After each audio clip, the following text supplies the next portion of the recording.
اور اس بات کا وہ ان کو خیال نہیں ہے کہ یہ پاکستان کے حالات کو سنبھالنے کے لیے پورے راؤنڈ ٹیبل کانفرنس کی ضرورت ہے. اس وقت ایکول بیسس کے اوپر, ایکوالٹی کی بنیاد کے اوپر تمام سیاستدانوں کی راؤنڈ ٹیبل کانفرنس کریں اور وہاں پہ یہ فیصلہ کیا جائے اور اسٹیبلشمنٹ جو ہے وہ انشور کرے پاکستان میں فیئر, ٹرانسپیرنٹ اور فری الیکشن ہوں گے. قطع نظر کہ وہ الیکشن کون جیت جائے اور کون حکومت فارم کرے, وہی اچھی حکومت بنے گی اور وہی حکومت پاکستان کو اس کرائسس سے نکال سکے گی. اگر ایسا نہ کیا گیا تو حالات اور بد سے بدتر ہو جائیں گے. آپ دیکھیے کہ ایک پاپولر پارٹی, دیکھیے جن کنڈیشن سے بھی ووٹ آف نو کانفیڈنس ہو گیا, حکومت آ گئی, 16 مہینوں کے اندر اس پی ڈی ایم کی حکومت نے پاکستان کی اکانومی کو کہاں سے کہاں پہنچا دیا, یہ ہمارے سامنے ہے. یہ میں تنقید کی بات نہیں کرتا ہوں کہ میں ان کے اوپر تنقید کر رہا ہوں, یہ ہمارے سامنے ہے کہ ہم ڈالر کہاں سے کہاں چلا گیا, فورن کرنسی ریٹس جو ہیں وہ کہاں سے کہاں چلے گئے, مہنگائی جو ہے وہ ایک اس حد تک آگے نکل گئی کہ ہماری لوور مڈل کلاس جو ہے وہ لوور کلاس میں بدل گئی, اور وہ لوگ جو اپنے عزت سے بیٹھ کے گھر میں روکھی سوکھی کھا لیتے تھے, اب وہ ان کی جوان بچیاں جو ہیں وہ لوگوں کے گھروں میں کام کر رہی ہیں. شاندار بات کریں احمد عویس صاحب. کر رہی ہیں. ایک اور سوال میں آپ سے کرنا چاہوں گا, جاننا چاہیں گے کہ سب کنٹیننٹ میں جو میجر جو 2 کنٹریز ہیں جن کے پاکستان اور انڈیا کی بات ہو رہی ہے, آپ کی نگاہ میں کیا یہ انڈیا کو پروموٹ کرنے کے سلسلے میں تو کوئی نہیں کیا جا رہا, کچھ ساختہ جو چیزیں ہیں؟ سوری, آپ کو سوال نہیں سمجھا, میں کیا کہہ رہے ہیں؟ میں یہ عرض کر رہا ہوں کہ پاکستان جب ہم پاکستان کی بات کرتے ہیں, جو پاکستان کی جو اکانومی جو کنڈیشنز ہیں ابھی سب کنٹیننٹ کی جب ہم لوگ بات کرتے ہیں تو ہندوستان اور پاکستان بیس کرتے ہیں ایشیا میں. کیا یہ جو پاکستان کے حالات انڈیا کو پروموٹ کرنے کے لیے تو ایسے نہیں ہیں؟ جی میں آپ کو یہی بتانے لگا ہوں کہ اس بات کا خیال نہیں رکھا جا رہا کہ اب جب سوویت یونین فال کی تو ایک یونیپولر ورلڈ بن گئی دنیا میں, امریکہ ایک دنیا کا سپر پاور بن گیا, لیکن with the flux of time China کی اکنامک رائزنگ پاور جو تھی, رشیا کے پاس وار ویپن بے تحاشا ہیں, یہ دونوں اکٹھے مل گئے اور ایک نئے گروپ کی فارمیشن ہو گئی ہے, اور اس نئے گروپ کے اندر پاکستان, ترکی اور ایران جو ہے وہ اس گروپ کے اندر فال کر رہا ہے. اب دورہ بائی پولو ورلڈ بن رہی ہے, اور یہاں پہ دوسری طرف اسرائیل اور انڈیا اسپیئر ہیڈ کر رہے ہیں جو ویسٹرن امریکن گروپ بن رہا ہے اس کے اندر. اب Pakistan is no longer blue eyed boy of India of America. اب یہاں پہ صورتحال یہ ہے کہ اس صورتحال کا فائدہ اٹھاتے ہوئے انڈیا نے ان کو یہ ریئلائز کرایا کہ ساؤتھ ایشیا کی مینی سپر پاور انڈیا کو بنایا جائے تو وہ چائنا کو فیس کرے گا. حقیقت اس سے مختلف ہے بالکل, لیکن جو ہی انہوں نے اس بات پہ ہاں کر دی تو ایسا معلوم ہوتا ہے کہ انڈیا نے اگلی ڈیمانڈ پٹ کر دی ہے کہ جب تک Pakistan nuclear strong arm forces کا پاکستان موجود ہے, انڈیا مینی سپر پاور کا رول پلے نہیں کر سکتا. لہذا انڈیا کو پاکستان کو جب تک انڈیا کا سیٹلائٹ بن کے رہنا ہوگا, بھوٹان کی طرح, سری لنکا کی طرح, بنگلہ دیش کی طرح, تو اس کے لیے نہایت ضروری ہے کہ پاکستان کی اکانومی اور پاکستان کی آرم فورسز کو ختم کیا جائے, اور یہ لہذا ٹو پراؤڈ اٹیک کیا گیا ہے پاکستان کے اوپر. یہ بالکل یہ ایک ایسی حقیقت ہے جو سامنے نظر آ رہی ہے. یہ ٹو پراؤڈ اٹیک جو ہے اس کے اندر انہوں نے یہ کیا کہ پاکستان کی اکانومی تباہ کر دی, پاکستان اس کمزور اکانومی کے ساتھ ایک اسٹرانگ آرم فورسز کا بوجھ نہ اٹھا سکے, اور اس تباہ اکانومی کے بعد اگلا اسٹیپ یہ کیا گیا کہ پی ڈی ایم کے ہاتھوں, آپ نے دیکھا کہ پی ڈی ایم نے جو رول پلے کیا ہے کہ فوج کو اس چکر میں ڈال کے انہوں نے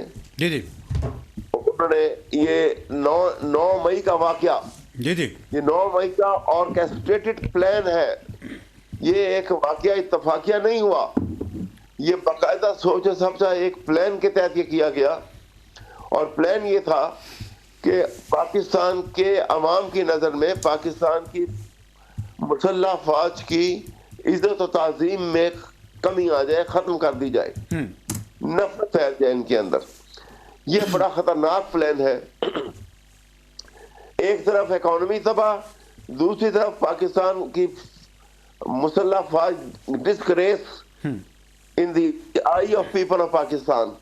تو اب باقی کچھ نہیں رہ گیا، اور کافی حد تک وہ لوگ اس میں کامیاب بھی ہو گئے۔ اگر اس کو نہ سمجھا گیا، اس کا ایک ہی حل ہے، میں آپ کو بتاؤں، اس گھناؤنے کھیل کا ایک ہی حل ہے، اور وہ حل ہے کہ پاکستان کے آئین کو منوان عمل کیا جائے اس کے اوپر، اور اس میں کوئی اپنی ڈیزائر کے مطابق، خواہشات کے مطابق تبدیلی نہ کی جائے، اور اس کے مطابق فی الفور فیئر ٹرانسپیرنٹ الیکشن کروائے جائیں۔ لیکن الیکشن کیسے کرائے جائیں؟ کل جب آپ کی سینٹ کی میجورٹی کرنے کا موقع دیا جائے، اور جو پارٹی جیت جائے اس کو حکومت کرنے کا اختیار دیا جائے۔ شاندار بات۔ کوئی پارٹی جو ہے مسلح افواج کے خلاف سوچ بھی نہیں سکتی۔ یہ دیکھیے، یہ وہ قوم ہے کہ جس قوم نے اس غربت کے باوجود اپنے منہ سے نوالا نکال کے اپنی مسلح افواج کی بجٹ کو پورا کیا ہے۔ بالکل، لہذا یہ والہانہ محبت کرتے ہیں اپنی فوج کے ساتھ۔ احمد اویس صاحب ایک اور چیز جاننا چاہیں گے کہ وہاں پہ یو کے میں جو پاکستانی کمیونٹی ہے پیدا کیے جا رہے ہیں، کہ ایک نفرت کا بیج بویا جا رہا ہے، ہمیں اس سے اجتناب بھی کرنا ہوگا، اور کانشیس ایفرٹ کے ساتھ اس کو ختم کرنا ہوگا، تاکہ ہم بیک ٹو اس پوزیشن پہ واپس آئیں جہاں پہ پاکستان کے بہت شکریہ، بہت شکریہ، بہت شکریہ اویس صاحب، تھینک یو ویری مچ۔ آپ کا اسٹانس ہمارے سامنے آیا، اور میں امید کرتا ہوں کہ جو وہاں پہ پاکستانی جو ہیں یو کے میں ایک اچھی خاصی تعداد میں وہاں پہ پاکستانی ہے، اور پاکستانی جتنے بھی ہیں وہ پاکستان کے ساتھ محبتوں کا دم بھرتے ہیں، ان کا دل ہمیشہ پاکستان کے ساتھ دھڑکتے ہیں، اور پاکستان کی جو کنڈیشن بھی ان کے سامنے ہے، ظاہر سی بات ہے وہ بھی اس سے نالاں ہیں اور زیادہ خوش نہیں ہیں۔ آخری بات میں آپ سے یہ جاننا چاہوں گا کہ جس طرح آپ نے کہا کہ اس کا سلوشن یہ ہے کہ ٹرانسپیرنٹلی وہاں پہ اس نظام کو چینج کیا جائے، الیکشن کرائے جائیں، تو کیا الیکشن ہوتے آپ کو دکھائی دے رہے ہیں؟ چلیں، ہمارے ساتھ جناب احمد اویس صاحب، پاکستان تحریک انصاف کے رہنما تھے، یو کے سے انہوں نے ہمیں جوائن کیا تھا، شاندار ان کا اپنا سٹانس ہمارے سامنے آیا ہے۔ اور ابھی جو ہمارے اسٹوڈیو میں جو یہاں پہ معزز مہمان گرامی موجود ہیں، سب سے پہلے جو ہم اس بار ان کے سٹانس لینے کے بعد میں بڑھوں گا سید راشد حسین شاہ صاحب آپ کی طرف، اور جاننا چاہوں گا کہ جو پاکستان کی اب جو موجودہ جو صورتحال ہے، جو جس کا آپ دیکھ رہے ہیں کہ بھائی آدھی جو پارٹیز کی انہوں نے الیکشنز میں حصہ نہیں لیا، بلکہ وہ جو کہہ رہے ہیں کہ ہم یہ الیکشن جیت بھی چکے ہیں، لیکن اس کے باوجود کل وہی لوگ بیٹھے ہوئے سینٹ میں وہ جو کہہ رہے ہیں بھائی الیکشن نہیں ہونا چاہیے، اور ساتھ الیکشن کمیشن کہہ رہا ہے کہ پہلے آپ لوگ چیخ رہے تھے کہ الیکشن کرائیں، جب ہم نے ڈیٹ سی تب آپ کو کیا ہو گیا ہے؟ تو کیا کہتے ہیں اس سینیریو میں؟ بہت شکریہ جناب۔ پہلے تو میں احمد اویس صاحب نے جو ارشاد فرمایا ہے اس پر ایک بات کرنا چاہوں گا۔ جی، اب آپ دیکھیں کہ ہماری تمام سیاسی جماعتوں کے قول و فعل میں تضاد ہے، چاہے تحریک انصاف ہو، مسلم لیگ نون ہو، پیپلز پارٹی ہو، ہر پارٹی کا بندہ سینٹ میں موجود ہے جو اس ایک طرف سے حصہ بھی ڈال رہا ہے کہ الیکشن کی قرارداد میں۔ اب میں سر یہ کہنا چاہتا ہوں کہ دیکھیں جو ہمارے یو کے میں لوگ بیٹھے ہیں، باہر بیٹھے ہیں، وہ وہاں پر ایسی پوسٹیں چلا رہے ہیں، ایسے سوشل میڈیا پہ کمپین کر رہے ہیں جو پاک فوج کو کے لیے، ہمارے اپنے وطن کے لیے نقصان دہ، یعنی کہ ہم یہ ایک طرف دعویٰ کرتے ہیں اپنے ملک کے ساتھ کہ ہم ہر مشکل وقت میں ملک کے ساتھ کھڑے ہیں، آج ہم سیاسی طور پر ایک آزمائش کا شکار ہیں، تو اس میں تو کم از کم سیاسی جو مقابلے ہوتا ہے سیاسی انداز میں کریں۔ تو یہ جو ہے نا طریقہ کار جو باہر بیٹھے ہیں، اگر وہ اپنے رویے کو درست کریں گے تو اس کے اثرات یہاں پر نظر آئیں گے۔ آپ کی مراد یہ کہ عوام اور فوج کے درمیان جو نفرتیں پیدا کی جا رہی ہیں، دوریاں پیدا کی جا رہی ہیں، اس کا بند کیا جائے؟ بالکل ایسے ہی ہے۔ دوسری بات یہ کہ ساری جو جماعتیں، سارے جو لوگ ہیں، ان کے لیے میں یہ کہنا چاہوں گا، ہر جابر وقت سمجھتا ہے تھی محکم میری تدبیر بہت، پھر وقت اسے بتلاتا ہے تھی کن تیری شمشیر بہت۔ اب دیکھیں کہ تحریک انصاف جب حکومت میں تھی، پنجاب کی تیسری بڑی پارٹی کو کالعدم قرار دے دیا گیا تھا، تو تو اس وقت بھی تو ہم کہہ رہے تھے کہ بھائی جمہوری عمل کے ساتھ مقابلہ کریں, پارٹیوں کو ایلیمینیٹ کرنے والا کام نہ کریں. آج تحریک انصاف مشکل میں ہے تو پاکستان افلاح پارٹی تحریک انصاف کے ساتھ کھڑی ہے. ہم نے باقاعدہ طور پر یہ سٹیٹمنٹ دی ہے کہ ان کو پراپر طریقے سے الیکشن لڑنے دیا جائے, بلے کا نشان دیا جائے, برابری کی سطح پر مہم چلانے دی جائے, لیکن کم از کم ہمیں اپنی غلطیوں کو بھی تو ساتھ ساتھ تسلیم کرنا چاہیے کہ ہماری وجہ سے ہم اس نیچ پر پہنچے ہیں. باقی جو الیکشن کے حوالے سے قرارداد سینٹ میں پیش ہوئی ہے, میں اس کی بحیثیت سے سیاسی جماعت مذمت کرتا ہوں, اور یہ الیکشن کو ایک سبوتاژ کرنے کی سازش ہے. تو جتنے بھی جماعتوں کے لوگ اس میں شامل ہیں وہ کہتے ہیں نا انہوں نے ہماری مرضی سے نہیں کہا, ہم ان کی ویڈیو دیکھیں گے.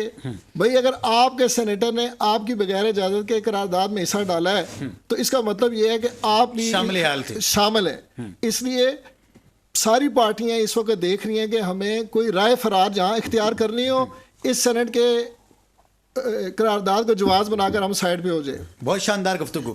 جناب حضرت علامہ عبدالصبور فہیم نقشبندی صاحب, کیا دیکھ رہے ہیں جو پاکستانی کے ابھی جو سیاستدان ہیں یہ ایک دوسرے کے ساتھ ایسی لڑائی لڑ رہے ہیں کہ جو ایک پروفیشنلزم میں یہ سمجھتا ہوں کہ وہ اس کو ہم نگلیکٹ کرتے ہیں, لیکن جب ہم دیکھتے ہیں کہ پاکستانی جو عوام ہے یہ بھی جس طرح ان کا پہلے جو جوش جذبہ ہوتا تھا اپنے سیاسی جماعتوں کے ساتھ وہ بھی نہیں رہا. الیکشنز کے ساتھ ساتھ آپ یہ دیکھیں کہ جو اس سے پہلے جو خلفائے راشدین کا جو دور تھا اس وقت میں چناؤ ہوتا تھا, کنفرم سی بات ہے, لیکن آج بھی ہو رہا ہے کہ یہ افراتفری کس لیے ہے اور کیوں کی جا رہی ہے, کیا کہیں گے اس کے بارے میں؟ بسم اللہ الرحمن الرحیم, صلی اللہ تعالی علی حبیبہ خیر القی محمد مبارک وسلم علیہ. پروفیسر صاحب میں آپ کو مشکور ہوں کہ آپ نے اس پروگرام کے اندر مجھے مدعو کیا. دیکھیں آپ نے جو سوالات کیے, سوالات اس میں, تو انشاءاللہ میں مختصر سے وقت کے اندر اپنی جو میری رائے ہے وہ میں پیش کرتا ہوں. سب سے پہلی بات تو آپ نے کی کہ حکمران کا جو چناؤ ہے تو وہ کس طرح کیا جاتا ہے اور آج کے دور میں کس طرح کیا جا رہا ہے اور پہلے کس طرح کیا جاتا تھا. پہلے دور کو اگر دیکھا جائے یا پہلے ہم آج کے دور کو دیکھتے ہیں کہ آج کے دور میں ہم حکمران کا چناؤ کیسے کرتے ہیں. آج کل کے دور کے اندر حکمران کا چناؤ ہم اس طرح کرتے ہیں کہ اس کے پاس بینک بیلنس زیادہ ہے, بڑی گاڑی ہے, بڑا سٹیٹس ہے, تو ہم اس کو لے آتے ہیں, حکمرانی کی مسند کے اوپر بٹھا دیتے ہیں, براجمان کر دیتے ہیں, اگر چاہے وہ اس کا اہل ہے یا نہیں ہے. ہم نے اس کے سٹیٹس کو دیکھنا ہے. حالانکہ جو پہلی اب تاریخ کو دیکھا جائے تو تاریخ کے اندر حکمران کو چوز کرنے کے لیے اس کے تقوی کو دیکھا جاتا تھا, اس کی ذات کو دیکھا جاتا تھا کہ یہ لوگوں کا خیال رکھے گا یا نہیں رکھے گا, یہ لوگوں کے ساتھ انصاف برتے گا یا نہیں برتے گا, یہ لوگوں اور رعایا کا خیال رکھے گا اور ان کے حقوق کا خیال رکھے گا, ان کے حقوق کی پاسداری کرے گا یا نہیں کرے گا. تو آج کل کے دور کے اندر ایک تو وہ چیز بالکل چینج ہو گئی. ہم نے وہ اپنی سیاست اور اپنی دوستیاں یاریاں لا کر ہم نے لوگوں کو اوپر لا دیا جو کہ سراسر نااہل ہیں, ایک بات. اور دوسری بات یہ ہے کہ آپ نے بات کی کہ عوام کا جو جوش ہوا کرتا تھا اپنے لیڈر کے ساتھ اور اس کے ساتھ کمپین میں بھی چلنا, اور جب وہ جیت جائے تو وہ خوشی اور منادی کرنا, اور ہار جائے تو اس کو مزید سپورٹ کرنا, اس کو دلاسا دینا, سہارا دینا. تو آج وہ جوش و جذبہ کیوں نہیں رہا؟ تو اس کی وجہ یہ ہے, اس کی وجہ یہ ہے کہ آج کل کے دور کے اندر وہ جیسے پہلے بھی احمد سعید صاحب بات کر رہے تھے, ہمارے جو پینل کے اندر یہاں مہمان بیٹھے ہیں یہ بھی بات کر رہے تھے کہ آج کل جو حکمران ہیں اس کے اندر اب رعایا کو ڈرا دیا گیا ہے.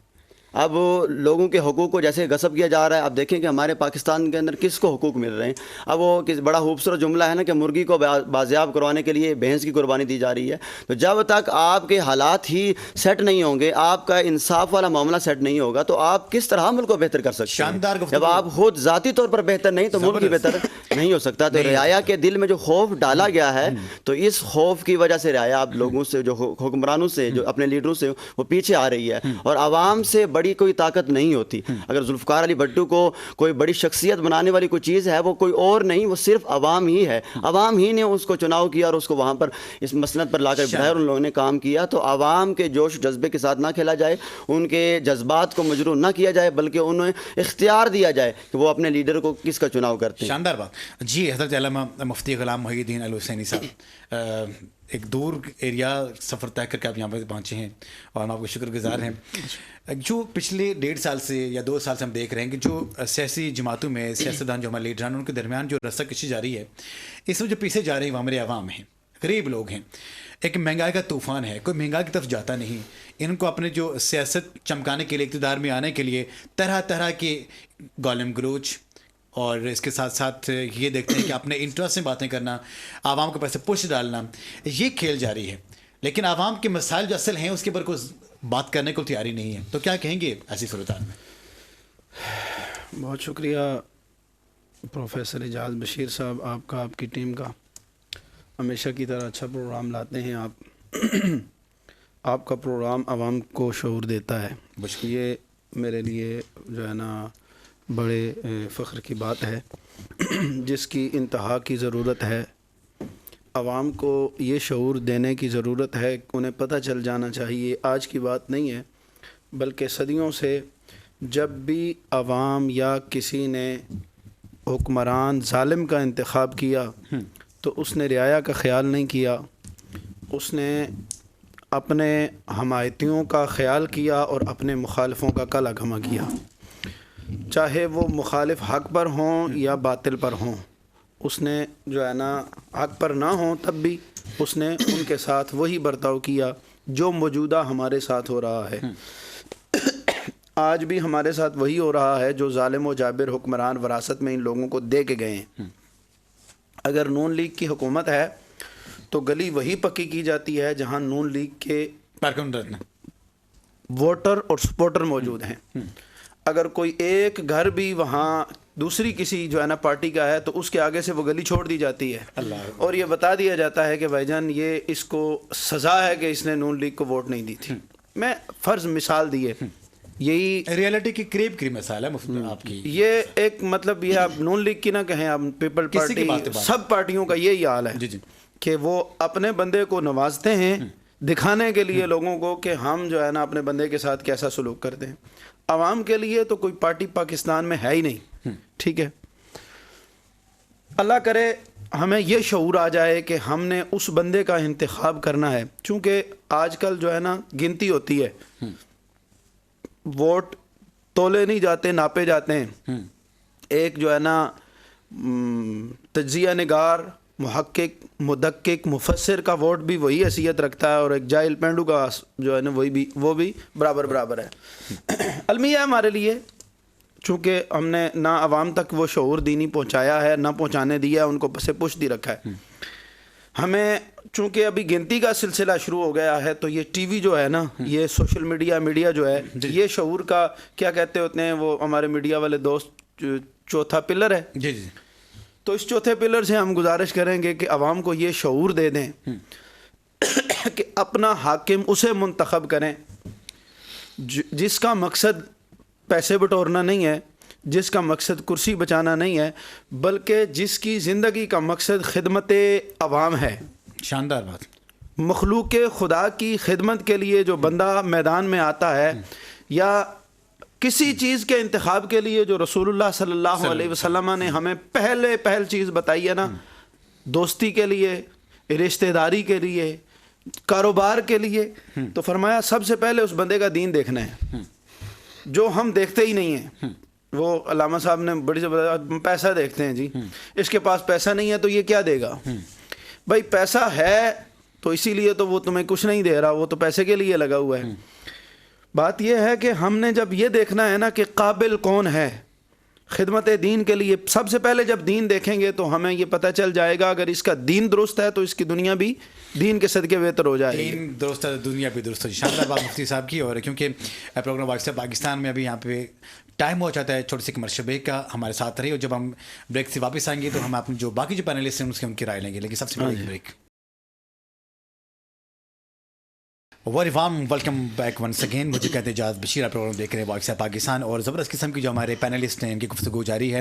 پاکستان کی جو پولیٹیکل جو کنڈیشنز ابھی ہمارے سامنے ہیں، پاکستان کی جو اکانومی کنڈیشن ہمارے سامنے ہے، پاکستان جو ریٹ آف انفلیشن جو ہمارے سامنے ہے وہ کسی سے ڈھکا چھپا نہیں ہے. چاہے وہ پاکستان میں لوگ رہ رہے ہوں یا پاکستان سے باہر رہ رہے ہوں، ان کی جہاں پہ پاکستانی دنیا کے جس کونے پہ بھی رہ رہے ہوں گے، ان کا دل پاکستان کے ساتھ ہمیشہ دھڑکتا تھا، دھڑکتا ہے اور دھڑکتا ہی رہے گا. ہمارے ساتھ ہیں جناب پاکستان فلاح پارٹی کے صدر اور سید راشد حسین شاہ صاحب گردیزی صاحب.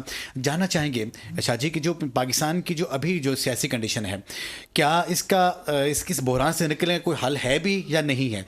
آدھے لوگ کہہ رہے ہیں الیکشن کرائے جائیں, آدھے کہہ رہے ہیں الیکشن نہ کرائے جائیں, خود پارٹیز والے کہہ رہے ہیں الیکشن نہ کرائے جائیں, خود پارٹیز والے کہہ رہے ہیں الیکشن کرائے جائیں, پر جو الیکشن کمیشن کہہ رہا ہے کہ ہم نے ڈیٹس آپ کو دے دی ہیں.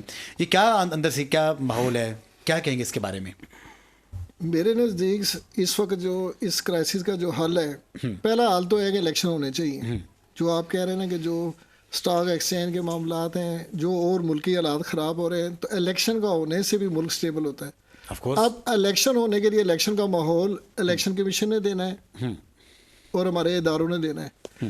اس کے لیے پھر تمام سیاسی جماعتوں کا الیکشن کے عمل میں برابری کی سطح پہ شامل ہونا ضروری ہے. اور یہ آپ کو میں پہلے کہہ چکا ہوں کہ قانون کا اطلاق دانش مندی سے ہوتا ہے, زور زبردستی نہیں ہوتا. آپ اگر بلوچستان میں جو ہتھیار اٹھانے والے کے لیے عام معافی کا اعلان کرتے ہیں اور ان کو کہتے ہیں جو ہتھیار چھوڑ دے, کچے کے علاقے میں بیٹھے ہوئے لوگوں کے لیے آپ کہتے ہیں کہ جی ہتھیار چھوڑ دیں, اور جو ایک نئی زندگی شروع کرنا چاہتا ہے اور ریاست اس کو موقع دے رہی ہے, تو وہاں آپ کر رہے ہیں. اب سیاسی کارکنوں کے لیے بھی تو آپ کو راستہ کھولنا چاہیے نا. آپ دیکھیں یعنی کہ لوگ آپ کے ہر پارٹی میں مخلص ہیں اور دوسری طرف مفاد پرست بھی ہر پارٹی میں موجود ہیں. اس بات کو سمجھیں, پارٹی کوئی بری نہیں ہے, اس لیے تمام پارٹیوں کو ملائیں, یہ ان کو بٹھا کر الیکشن کے اوپر ابہام کو ختم کریں, اور الیکشن جب بھرپور طریقے سے ہوں گے, آپ دیکھیے گا ہم اپنے بھی رویوں کو بدلیں نا. ہمارا دیکھیں پرانا ریکارڈ کیا ہے, جو بھی آتا ہے ہم اس کو نہیں مانتے. ہم یہ یقین کر لیں کہ جو بھی آئے پہلے آپ جتنا بھی بولنا ہے وہ بول لیں, ایک بار جو منتخب ہو جائے آپ کو اس کو تسلیم کرنا پڑے گا. چونکہ یہ ہماری جو الیکشن کا نظام ہے نا, اس پر ایک جو خامی میں پہلے بھی آپ کو بتا چکا ہوں, جیسے میں پہلے عرض کر چکا ہوں کہ جمہوریت ایک طرز حکومت ہے کہ جس میں بندوں کو گنا کرتے ہیں, تولا نہیں کرتے. تو اس کے بارے میں اقبال نے کہا تمہاری تہذیب آپ اپنے خنجر سے خودکشی کرے گی, جو شاخ نازک پہ آشیانہ بنے گا ناپائیدار ہوگا. تو یہ ہم اصل میں یہ جو نظام ہم نے بنایا ہے ایک شاخ نازک پہ ہے, اس پر ہم ایسے ہی رہیں گے. آئیڈیل صورتحال اس کی کبھی نہیں ہو سکتی, لیکن جو ممکنہ صورت ہے, چونکہ ہمارے پاس کوئی دوسرا نظام ابھی دستیاب نہیں ہے, ہم نے ابھی اسلام کا صرف ہم نام لے رہے ہیں, اس نظام کو ہم اپلائی نہیں کر رہے. اسلام میں پڑھا لکھا و جاہل برابر نہیں ہے. ووٹ جو ہے نا صاحب الرائے کا ہوتا ہے, ہر ایک کا نہیں ہوتا. عمر کا پیمانہ بدلنا ہوگا. ووٹ کے لیے جو ہے نا ہمیں ایک ووٹ کی ویلیو مقرر کرنی ہوگی. بہت پیاری بات, بہت شاندار گفتگو یہاں پہ سید راشد حسین شاہ صاحب کی, کہ ووٹ کا بھی ایک اپنا لیول ہوتا ہے, اپنا پیمانہ ہوتا ہے. اب ایک صاحب رائے کی ووٹ کی حیثیت الگ سی ہوگی, ووٹ کو عزت اور ووٹ کو عزت دو, اور اس کے ساتھ ساتھ جو ایک عام جاہل آدمی ہوگا اس کی ووٹ کی عزت کچھ اور ہوگی. ایک پڑھا لکھا جو اس کا جو ووٹ ہوگا وہ کسی اور سمت میں جائے گا, اور ایک لے مین جس کے بارے میں ہم لوگ یہاں پہ بات چیت کرتے ہیں تو اس کی رائے الگ سی ہوگی. جب اسلام نے ہمیں یہ پیمانہ دے دیا کہ ایک ان پڑھ اور جاہل برابر نہیں ہو سکتے, پھر ووٹ کی اس کاسٹ کو ہم یہ دیکھتے ہیں کہ پھر وہاں سے جب اسلام جو ہمیں مانا کرتا پھر یہاں پہ وہ ایک دوسرے کے برابر کیسے ہو سکتے ہیں. تو جناب حضرت علامہ عبدالصبور فہیم نقشبندی صاحب, ووٹ اور عوام, اب عوام کے حق میں یہ ہے کہ عوام ووٹ دے کے جو نمائندگان کی وہاں پہ سلیکشن کرتے ہیں, لیکن وہ کون سی عوام ہوں گے؟ کیا ایک بریانی کے پلیٹ اور ایک نان کے بکنے والے عوام ہوں گے, یا ایک 2-2 ہزار پہ لے کے ووٹ دینے والے لوگ ہوں گے, یا وہ لوگ ہوں گے جو اس چاہے گن پوائنٹ کے اوپر رکھ دیا جائے کہ وہ ووٹ نہیں کرتے, کہ جس کا ان کا ضمیر نہ مانتا ہو؟ دیکھیں بہت خوبصورت آپ نے سوال کیا, اور عصر موجود کے اندر یہی چل رہا ہے جو آپ نے بات کی, کہ ہماری آپ نے بات کی ہے کہ ایک ووٹ 2000 نہیں بلکہ 5000 پر پوری فیملی بک رہی ہے. وہ فیملی پیکج دے دیتے ہیں 5000 کے اوپر, کہ آپ یہ 5000 روپے ہمیں دیں تو پوری فیملی کا پیکج دیتے ہیں. تو جب آپ کا ووٹ اس کی حیثیت چند ٹکے ہو جائے گی تو پھر بتائیں کہ وہ آپ کا ووٹ کس کام کا. اور یاد رکھیں کہ ووٹ بھی ایک امانت ہے, آپ جس کو دے رہے ہیں اگر وہ بندہ نااہل ہے اور اس بندے نے آپ کے ووٹ کی بنا کے اوپر جا کر جب اس کو سلطنت ملی یا اس کو اختیارات جب اس کو ملے تو اس نے ان اختیارات کا مس یوز کیا, غلط استعمال کیا, اور یقیناً آپ کے ووٹ کی بنا پر اوپر گیا تو اس کا نقصان بھی آپ کو ہوگا. یہ بات ہم مت بھولیں اس بات کو کہ ہم اس شخص کا چناؤ کر رہے ہیں, 20 لوگوں میں سے ایک کو منتخب کر رہے ہیں اپنے ووٹ کی بنا پر. تو آپ کا ووٹ حیثیت رکھتا ہے تب رکھے گا جب آپ اپنے ووٹ کو حیثیت دار سمجھیں گے. ہم تو اپنے ووٹ کی حیثیت سمجھتے ہی نہیں ہیں. تو بڑی خوبصورت بات پینل میں چل رہی ہے کہ ووٹ ایک مزدور دیہڑی دار ہے یا جاہل ان پڑھ شخص ہے اس کا ووٹ بھی اور ایک پڑھے لکھے شخص کا ووٹ بھی برابر ہے. حالانکہ ایسے نہیں ہونا چاہیے. پڑھے لکھے لوگ باشعور لوگ ہیں, ان کا ووٹ الگ سے ہونا چاہیے. اور جب وہ لوگ یقیناً جو پڑھے لکھے لوگ ہوں گے, باشعور لوگ ہوں گے, وہ اسی شخص کا انتخاب کریں گے کہ جو شخص آنے والے مستقبل کے اندر ان لوگوں کے لیے اچھا کار فرما ہوگا اور اچھا کام کرے گا اور ان کے مستقبل کو سنوارے گا اور ان کی پریشانی اور مسائل کو حل کرے گا. تو ہم لوگ اپنے ووٹ کا صحیح استعمال نہیں کر رہے. جب تک ہم اپنے ووٹ کا صحیح استعمال نہیں کرتے اور صحیح شخص کا انتخاب نہیں کرتے, تب تک آنے والی جو نسلیں ہماری ہیں, ایک تو مستقبل میں کہتے ہیں مستقبل قریب نہیں, آنے والی نسلیں بھی ہماری سدھر نہیں سکتی. 70-75 سال سے اگر یہ حال ہے تو آئندہ آنے والا مستقبل بھی دور نہیں ہے. ہماری نسلیں بھی. ایک حضرت اس میں سب کی بات پہ ایڈیشن کرنا چاہوں گا کہ جب ہم یہ کہتے ہیں نا کہ ووٹ کو علم کی بنیاد پر, تجربے کی بنیاد پر یا کسی بھی بنیاد پر اس کی آپ درجہ بندی کریں, یہ چونکہ انہوں نے ایسے الفاظ مار کے, میں کہتا ہوں اس کی تھوڑی بروقت تصحیح ضروری ہے کہ دیہڑی دار مزدور جو ہے نا وہ بڑے قابل احترام ہے, القاسب حبیب اللہ. تو مطلب کہیں کسی کی دل آزاری نہ ہو کہ کسی مزدور کو جو ہے نا ووٹ نہیں ہے.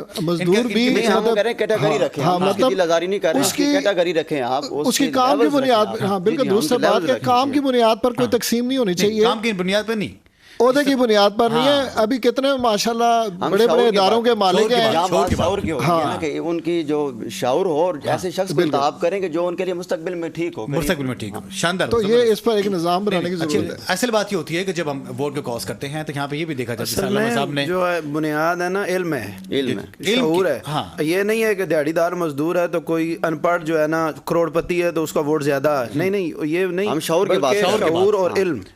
ٹھیک ہے, اگر کوئی غریب شخص شعور کی طرف تھا.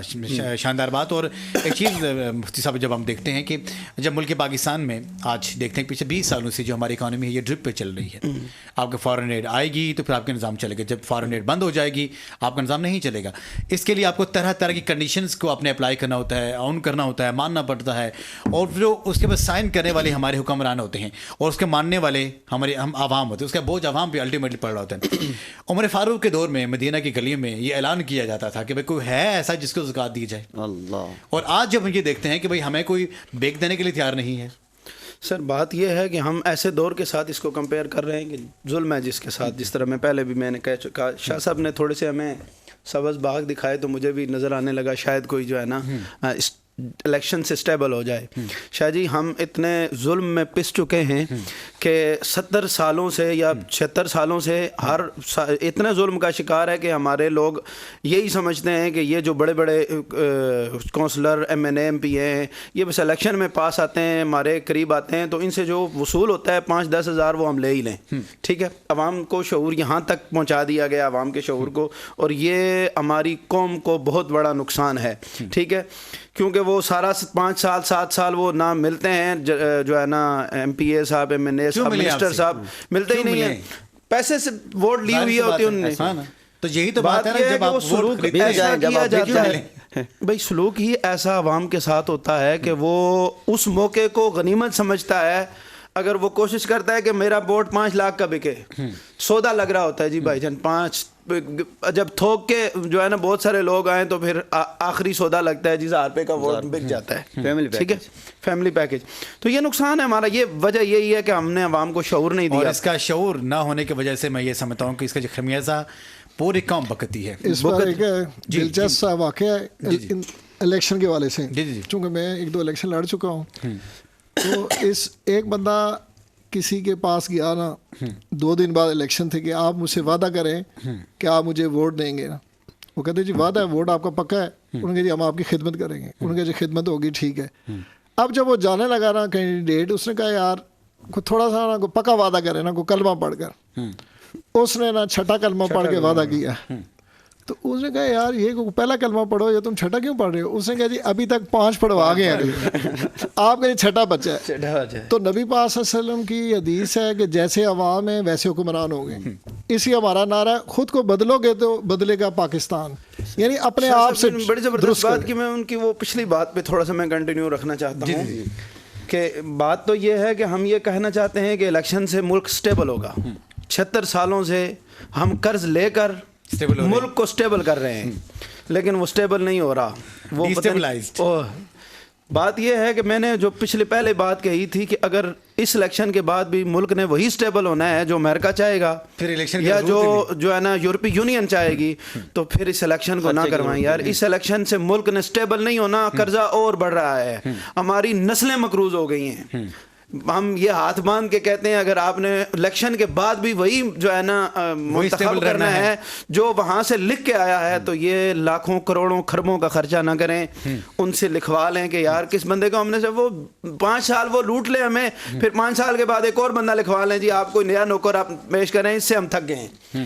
تو اگر ملک نے سٹیبل ہونا ہے نا تو پھر تو الیکشن کروائیں. اور جو شاہ صاحب کہہ رہے ہیں کہ آزاد الیکشن ہو، ٹھیک ہے، عوام کو شعور دیا جائے کہ ہاں جی کس طرح کا بندہ ہونا چاہیے اور بندوں کے کردار سامنے ہوں. نبی علیہ الصلوۃ والسلام نے جب اسلام پھیلانے کی ابتدا فرمائی ہے تو آپ نے کوئی اور چیز نہیں رکھی، آپ نے اپنا کردار رکھا لوگوں کے سامنے. لوگوں میں 40 سال تم میں گزارے ہیں میں نے، تم مجھے بتاؤ میں کیسا بندہ ہوں. تو کافر جو تھے جو جھوٹ میں زندگی گزار رہے تھے، جو بتوں کے پرستش کرنے والے تھے، انہوں نے کہا کہ یار محمد ہم نے تیرے جیسا سچا بندہ نہیں دیکھا. تو ایک ایسی مثال ہے بالکل جو ہے نا عام بندے کے شعور میں آنے والی ہے کہ حضور نے فرمایا کہ میں تمہیں کہوں پہاڑ کے پیچھے سے لشکر آنے والا ہے، حملہ کرنے والا، تم مان لو گے؟ تو انہوں نے کہا ہم آنکھیں بند کر کے مان لیں گے کیونکہ ہم نے آپ سے جھوٹ نہیں سنا. آپ اس لیول کے سچے ہیں. آپ نے فرمایا تم دیکھو تمہیں کوئی نظر نہ آئے تو پھر. تو انہوں نے کہا کہ ہم کہیں گے کہ ہماری آنکھیں اندھی ہو گئی ہیں، محمد کی زبان سے جھوٹ نہیں نکل سکتا. جب اس درجے کا کوئی سچا بندہ جو ہے نا اسے سپورٹ کیا جائے یا اسے آگے لایا جائے نا تو وہ یقیناً عوام کے بھلے کے لیے سوچے گا. پھر جب کسی جو ہے نا گلی میں یا کسی گھر میں کوئی بچہ روئے گا، جب کوئی یتیم اپنے والد کے سائے کے لیے ترسے گا، تو آمنہ کے لال اس کے سر پر اپنا سائے شفقت رکھ کے کہیں گے بیٹا کیا تو اس بات پہ خوش نہیں ہوتا؟ تیرا باپ تو غزوہ میں شہید ہوا ہے، تو خوش نہیں ہوتا کہ تیرا باپ محمد بن جائے، تیری ماں عائشہ بن جائے، تیری بہن فاطمہ بن جائے. تو جب ایسے سچے لوگ آئیں گے نا، رسول اللہ کی سیرت پہ چلنے والے، ہم ان کا تو جو ہے نا مثل تو کائنات میں ہے ہی نہیں نا، لیکن رسول اللہ کی جب ایسے لوگوں کا انتخاب کریں گے نا، پھر آپ کو یہ نہیں کہنا پڑے گا کہ میری گلی پکی کر دو، پھر آپ کو یہ نہیں کہنا پڑے گا کہ میں بھوکا ہوں میرے بچے بھوکے ہیں. پھر بھوک ہڑتال کرنے والا نہیں ہوگا، پھر وہ حاکم جو ہے نا اپنے محل میں یا اپنے جو ہے نا جس مکان میں رہ رہا ہوگا نا، تم سوئے ہوگے وہ تڑپ رہا ہوگا یار میری رعایا میں کوئی بندہ تڑپ نہ جائے، کوئی بھوکا نہ رہ جائے. ٹھیک ہے، اس لیے ہم یہ چاہتے ہیں کہ الیکشن اگر ہونے ہیں تو وہ الیکشن کروائیں. یہ جو موجودہ الیکشن جو ہمیں نظر آ رہے ہیں رسا کشی والے، ان سے ہماری جان چھوڑائیں. خدا کیا کہیں گے اس کے بارے میں کہ الیکشن اگر ہونے ہیں تو وہ الیکشن کرائے جائیں جو آپ منشور دیتے ہیں، وہ الیکشن نہ ہوں جو آپ منشور کے کھانے کے اور کھانے کے اور نہ ہوں. اصل میں الیکشن کمیشن آف پاکستان نے میں بحیثیت امیدوار ان کا جو طریقہ کار ہے نا جو آج کل چل رہا ہے وہ تھوڑا مشکوک بھی ہے اور وہ خود اپنے پاؤں پہ کلاڑی مارنے والا ہے. اب آپ دیکھیں کہ یہاں اسلام آباد میں میٹنگ ہوتی ہے ڈسٹرکٹ ریٹرننگ افسر کے ساتھ تمام کینڈیڈیٹس کی، اور وہ ہمیں ضابطہ اخلاق کے بارے میں پابند کرتے ہیں کہ جی یہ آپ کا ضابطہ اخلاق ہے، آپ نے کوئی بینر کوئی پوسٹر اس سائز کے ہٹ کے نہیں لگانا. ہم نے کہا بالکل درست ہے، ہم اس سائز کے مطابق چلیں گے، عرصے سے ایسے ہو رہا ہے. آپ نے کہا جی کہ ہم الیکشن کمیشن کا یہ فیصلہ ہے ضابطہ اخلاق میں کہ آپ پینا فلیکس نہیں لگا سکتے، یہ جو پرنٹنگ ہے انوائرمنٹ کے لیے اچھی نہیں ہے. ہم نے کہا جی یہ تو بہت اچھی بات ہے، ہم کپڑے کے بینر پہ جائیں گے. ساری باتیں ہم تو مان رہے ہیں، لیکن انہوں نے کہا نہیں ابھی آپ رکیں، آپ نے جتنے بھی بینر لگانے ہیں، چاہے پوسٹر لگانا ہے، سٹیکر لگانا ہے یا بینر لگانا ہے جو عوام دیکھے، چاہے آپ کے اپنے گھر میں لگا ہے یا کسی آپ کے دوست کی پراپرٹی پہ لگا ہے، آپ کو بلدیہ سے ٹیکس دے کے وہ منظور کرانا ہوگا. سبحان اللہ. اب آپ دیکھیں یہ تاریخ میں کبھی نہیں ہوا. سبحان اللہ بنتی ہے. اچھا وہ ساتھ بیٹھا ہوا تھا بلدیہ کا، انہوں نے وہ بٹھایا ہوا تھا آفیسر، اچھا یہ جنہوں نے NOC لینا ہے اس کے ٹیکس دے کر کہ 100 میں نے بینر لگانے ہیں 500 لگانے ہیں، وہ آپ کو یہ ڈیل کریں گے. میں نے کہا جی ایک بینر کا ریٹ بتائیں. انہوں نے کہا جی ہم 15 دن کے لیے آپ کو اجازت دیں گے، آپ کسی بھی علاقے میں بینر لگائیں گے 600 روپیہ ایک بینر کا ریٹ ہے، چاہے وہ 3x2 کا ہے یا 5x9 کا ہے یا آپ کا ایک چھوٹا سا سٹیکر ہے پوسٹر ہے. تو میں نے ان کو کہا کہ ایک مہینہ ایک بینر ہم اگر لگاتے ہیں اور اس پر ایک عام آدمی بھی نا اگر اپنی اس این اے کے حلقے میں تشہیر کرے 2500 وہ بینر بنائے، حالانکہ وہ اونٹ کے منہ میں زیرہ ہے، تو وہ صرف فیس دے گا نا، جینون فیس دے گا، وہ 30 لاکھ روپے بنتی ہے، اسی سے وہ نااہل ہو جائے گا۔ آئے کہاں سے؟ نا وہ اس لیے نااہل ہوگا کہ الیکشن میں جو اخراجات کرنے کی لمٹ ہے وہ کراس ہو جائے گی، کیونکہ اس فیس بھی تو پہلے بھری ہے، اپنی لسٹیں بھی اس نے لینی ہے۔ مقصد یہ ہے کہ یہ قانون کبھی نہیں تھا جو آج اور باقاعدہ طور پر پولیس والوں کو ساتھ بٹھایا ہوا، ایس ایس پی آپریشن ساتھ بیٹھے ہوئے، انہوں نے کہا جی کہ ہم اس کے خلاف ایکشن لیں گے، ہم یہ کریں گے۔ ہم نے کہا یار اس طرح تو آپ میں وہ ہراساں کر رہے ہیں۔ تو میں نے پھر کمپلینٹ سیل میں اپلیکیشن باقاعدہ لکھ کے جمع کرائی ہے، اس کا میں آپ کو ریکارڈ دے سکتا ہوں۔ چیف الیکشن کمشنر کو میں نے درخواست دی ہے، ویب سائٹ پہ جو ان کا پورٹل ہے، ابھی تک مجھ سے الیکشن کمیشن نے کوئی رابطہ نہیں کیا۔ مطلب یہ ہے کہ الیکشن کمیشن، وہی آپ کہہ رہے ہیں کہ انتخابات کو کرانے میں سنجیدہ ہے تو کینڈیڈیٹس کو آسانی دے، اور الیکشن کا کوئی ماحول تو بننے دے۔ لوگوں کو یقین اس لیے نہیں آ رہا کہ آپ نے ان کو کہہ دیا جی وہ اپروول کرائے، تو ایک کینڈیڈیٹ کیسے اپروول کرائے گا اور کیسے وہ اپنا پیغام پہنچائے گا؟ تو ہم نے تو کہتے ہیں کہ اس پیغام کو عام کرنا ہے، لیکن الیکشن کمیشن نظر ثانی کرے۔ شاہ جی نے بہت زبردست بات کی کہ الیکشن کمیشن اگر سنسیئر ہے الیکشن کرانے میں، سر بات یہ ہے کہ نظام کو آسان کرنا بڑا، میں کہنا چاہتا ہوں الیکشن کمیشن میں بھی پارٹیوں کے لوگ ہیں کہ نہیں ہیں؟ ساری میں کہتا ہوں الیکشن کمیشن میں کسی پارٹی کا بندہ نہیں ہونا چاہیے۔ آپ کیا کہتے ہیں کہ پھر خلائی مخلوق ہر جگہ؟ نہیں بھائی، وہ بھی میں کہتا ہوں وہی ہو جائے تو کم از کم اتنا کسی پارٹی کا بندہ جب ہوگا نا، اس خلائی مخلوق میں بھی پارٹیوں کے بندے موجود ہیں۔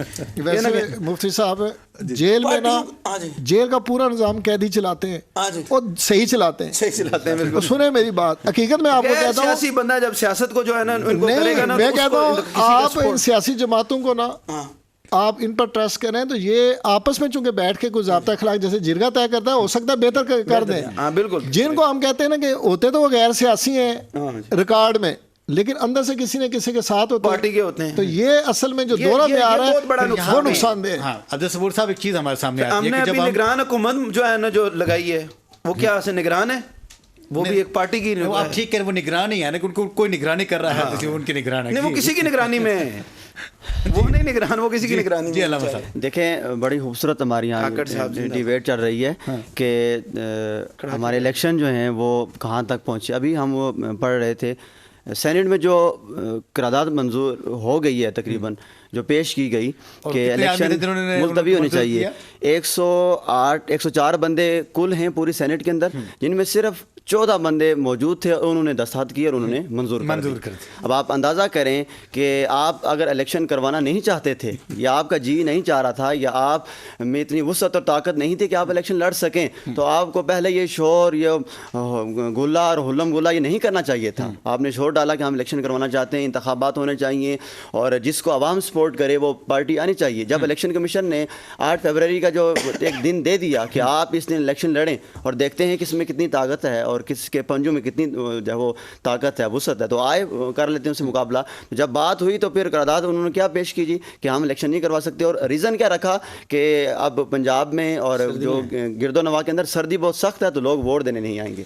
اب آپ اندازہ کر سکتے ہیں سردی بہت سخت ہے، اور میں یہ ریزن چیک کریں، کالجز میں جو بچے ہیں ان کو عجیب سے معاملات سے یہ لگتا ہے کہ یہ نگران حکومت 5 سال جائے گی۔ ایک چیز میں سامنے رکھوں کہ اگر آپ یہ دیکھتے ہیں کہ اسلام آباد میں جب پنجاب کا ایریا بھی یہاں پہ ہے اور ساتھ اسلام آباد جو کیپٹل ٹیریٹری وہ بھی سامنے ہے، اب ہم دیکھتے ہیں ایکسپریس وے کو اس طرف آپ کا پنجاب ہے، وہاں پہ بہت سردی ہے، اور اس طرف اسلام آباد ہے، یہاں پہ گرمی کا موسم ہے۔ میں کہ یہاں پہ آپ نے اسکول اور کالجز میں چھٹی کی بات کرتے ہیں تو آپ کا پنجاب کا ایریا جو ہے راولپنڈی کا سارا بند پڑا ہوا ہے، وہاں پہ سردیاں ہو رہی ہیں، اور اسلام آباد یہاں پہ تمام اسکول اور کالجز اوپن ہیں کیونکہ یہاں پہ گرمی کا موسم ہے۔ آپ یہ بھی تعین نہیں کر سکتے آپ ایک ہی ایٹماسفیئر میں ہیں، ایک ہی خطے میں رہتے ہیں، اگر آپ اس چیز کا تعین نہیں کر سکتے، میں یہ سمجھتا ہوں کہ آپ کو اس قدر ترقی کے بعد جو آپ کی اہلی ہے، جو آپ کے نااہلی ہے، وہ پھر آپ کے سامنے ہے کہ آپ کس ڈگر پہ دیکھتے ہیں اپنے آپ کو۔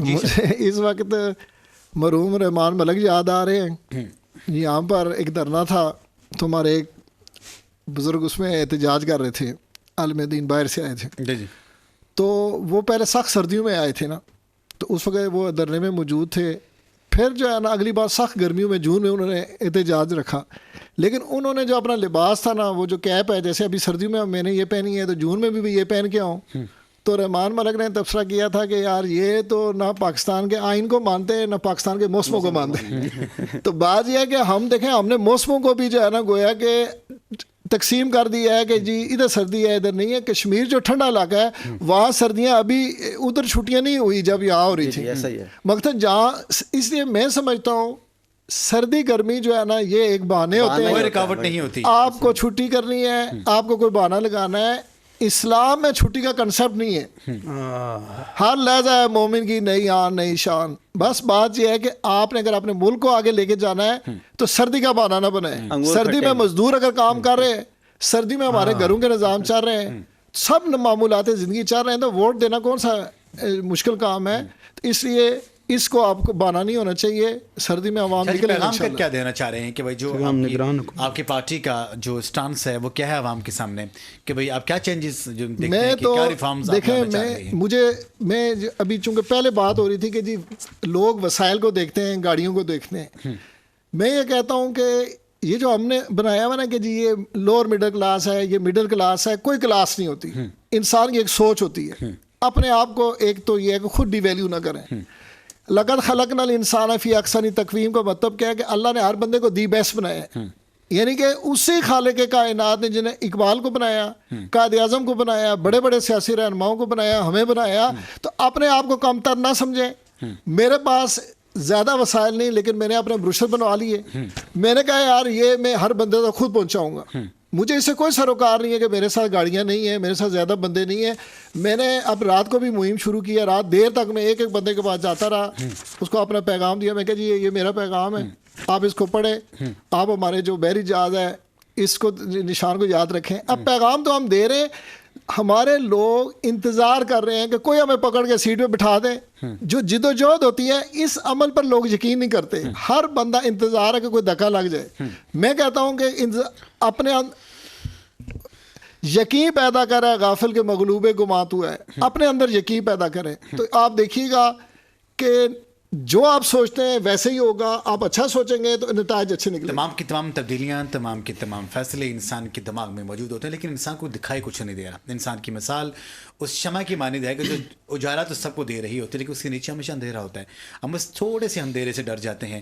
ہم یہ نہیں دیکھتے کہ ہماری آنکھوں کی جو روشنی ہے, جو اللہ تعالیٰ نے جو بینائی عطا فرمائی ہے, یہ پوری کائناتی تاثیر کر سکتی ہے. لیکن جب ہم اس کے عکس کے پابند میں چلے جاتے ہیں تو پھر ہمیں بہت سی ایسے تغیرات ہمارے سامنے آتے ہیں جو وقت کے ساتھ اپنے تغیر بدلتے رہتے ہیں. لیکن جب ہم اپنی سیاست کی بات کرتے ہیں, ملک کی بات کرتے ہیں, تو دو چیزیں ہمارے سامنے آتی ہیں. پہلی چیز بھی آتی ہے کہ ہمیں صحیح طرح سے پچھلے 76 ایئر میں اپنا حقوق لینے کے لیے وہ طریقہ نہیں آیا. ہم نے وہ نمائندے منتخب کیے نہیں ہیں. ہمارے سوچوں پہ بھی پیرا ہے, ہمارے باتوں پہ بھی پیرا ہے, ہمارے لکھنے پہ بھی پیرا ہے, اور ہمارے ایک عمل پہ اگر کسی کا پیرا ہو تو ہم یہ کیسے سوچ سکتے ہیں کہ اتنے پیروں کے باوجود, زنجیروں کے باوجود, اتنے غلامی زنجیروں کے باوجود ہم کیسے آزاد ہو سکتے ہیں. کہنے کو تو ہم آزاد ہیں لیکن ایکچولی معنوں میں ہم آزاد نہیں ہیں.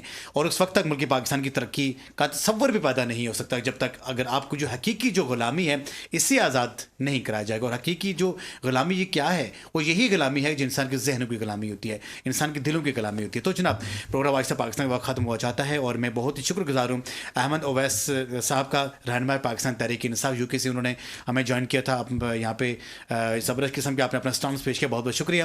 مفتی غلام محی الدین الحسینی زیائی صاحب, آپ شاندار انداز سے آپ نے اپنا موقف بیان کیا, بہت بہت شکریہ. اور حضرت علامہ عبد الصبور فہیم نقشبندی صاحب, جاندار, آپ نے اپنا موقف پیش کیا, بہت بہت شکریہ. اور پاکستان فلاح پارٹی کے صدر جناب سید راشد حسین شاہ جی کرزیزی ہمارے ساتھ تھے, آپ نے یہاں پہ جاندار انداز سے اپنی پارٹی کی ترجمان کی, بہت بہت شکریہ. محمد اجاز بشیر کو اس پیغام کے ساتھ اجازت دیجیے, جب اپنا ووٹ دیجیے تو رب کریم کی ذات کو محل خاطر رکھ کے دیجیے, کیونکہ کل قیامت دن اس کی بھی آپ سے بات پوچھ کی جائے گی. السلام علیکم ورحمۃ اللہ وبرکاتہ.